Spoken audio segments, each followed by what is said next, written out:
Bonjour Elisabeth Vandamine, merci d'être venue témoigner. Merci d'être venue après cet événement douloureux récent que vous avez vécu. Mais c'est important de dire comment vous l'avez vécu, car beaucoup de gens ignorent ce qui se passe ou préfèrent l'ignorer.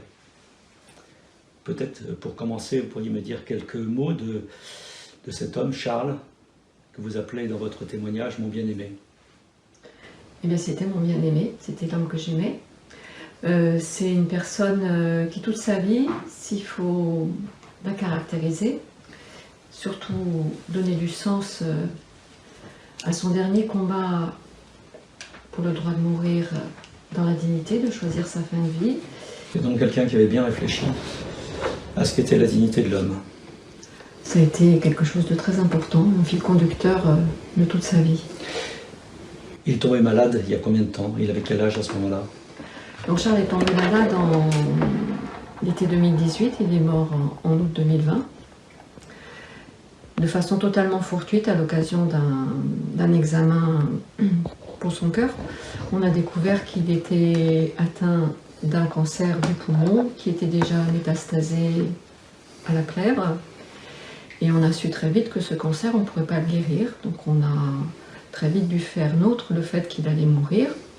On ne savait pas dans combien de temps. Et on a donc parlé entre nous c'est-à-dire lui et moi, et puis lui et moi et nos enfants. On a 2 enfants qui sont adultes, qui ont même des enfants qui sont parents.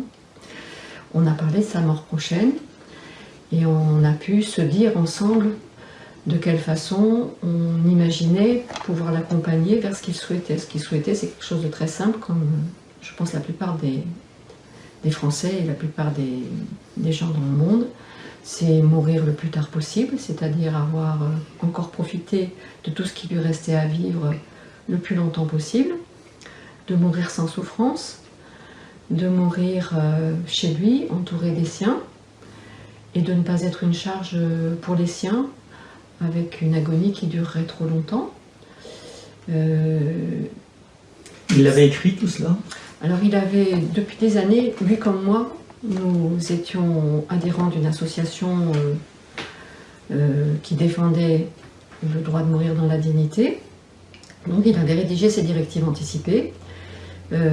Confronté à la maladie, il les a reprécisées et envoyées à l'ensemble des soignants qui s'occupaient de lui, donc l'oncologue, le médecin généraliste, et puis ce dont on va parler beaucoup dans ce témoignage, le réseau de soins palliatifs.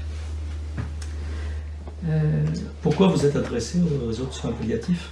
On avait le sentiment, la conviction, et on lisait aussi, on entendait, on lisait que pouvoir avoir accès à des professionnels compétents en soins palliatifs, c'était la meilleure façon d'être accompagné pour que soit prise en compte la douleur, le jour où on ne peut plus arriver à soigner des gens,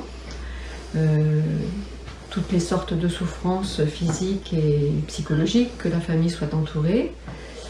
Et il y avait, donc on a, sur recommandation de l'oncologue, on a pris contact avec ce qu'on appelle un réseau de soins palliatifs, donc qui est un réseau qui est fléché. Quand on habite à un certain endroit, on a accès à un certain réseau, donc il n'y a pas le choix du réseau, donc on a frappé à la porte du réseau qui s'occupait de notre ville.